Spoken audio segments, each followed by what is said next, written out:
আসসালামু আলাইকুম দর্শক বন্ধুরা, বাংলাদেশের জার্সি প্রকাশ হওয়ার পরই আলোচনা এবং সমালোচনা ছিল তুঙ্গে। যদিও অন্যান্য দেশ জমকালো আয়োজনে তাদের জার্সি উন্মোচন করেছিল, কিন্তু বাংলাদেশ কোনো আয়োজন ছাড়াই হঠাৎ মাঝরাতেই ফেসবুক পোস্টের মাধ্যমে দলীয় ছবি পোস্টের মাধ্যমে জার্সি সামনে নিয়ে আসে। যদিও জার্সির ছবি আগেই প্রকাশ পেয়েছিল, আর এরপর কিন্তু বাংলাদেশে এই জার্সি নিয়ে আলোচনা সমালোচনা কম হয়নি। আর সেই সমালোচনারই এবার জবাব দিলেন বিসিবির মিডিয়া কমিটির সভাপতি তানভীর আহমেদ টিটু সাহেব। যদিও আমি ওনার কথা প্রসঙ্গে পরে আসছি, কিন্তু প্রথমে বলে রাখি, আমাদের বাংলাদেশে সমালোচনা করার জন্য মানুষের অভাব হয় না, আর সমালোচনা করারও সুযোগ দিচ্ছে আমাদের ক্রিকেটাররা। তারা যদি ভালো পারফরমেন্স করতো তাহলে কিন্তু এইসব সমালোচনা আসতো না। এবং আয়োজনের ক্ষেত্রেও বিসিবি অনেকটা কার্পণ্যতা করে থাকে, আর সেজন্য বাংলাদেশের ক্রিকেট ভক্তদের মন জয় যেমন ক্রিকেটাররা করতে পারেনি, তেমনি ক্রিকেট বোর্ডও করতে পারেনি।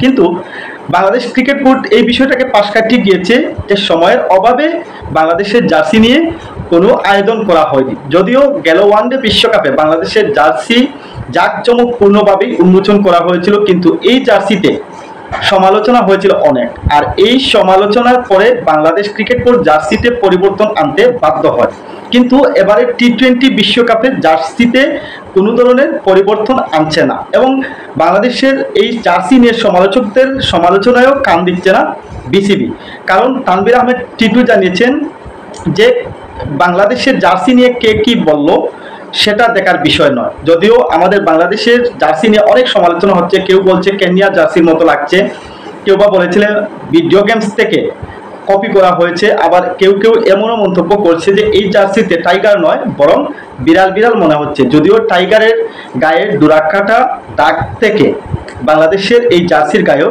ডোরাকাটা দাগ রাখা হয়েছিল, কিন্তু দিন শেষে ভক্তদের মন জয় করতে পারেনি এই জার্সি। কিন্তু এবার তাতে কর্ণপাত করছে না বিসিবির কথা হচ্ছে এই জার্সি পরে যারা খেলবে তারা দিন শেষে বাংলাদেশকেই প্রতিনিধিত্ব করবে।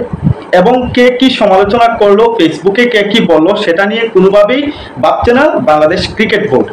অবশ্যই আমি ওনার কথার সাথে একমত, কারণ আমাদের বাংলাদেশে যে পরিমাণে সমালোচনা করা হয় যে কোনো কাজে, এখন যদি উন্নত মানের একটা জার্সিও বানানো হতো তবুও সেখানেও ভুল ধরার জন্য একদল লোক বসে থাকতো, সমালোচনা করার জন্য একদল লোক বসে থাকতো।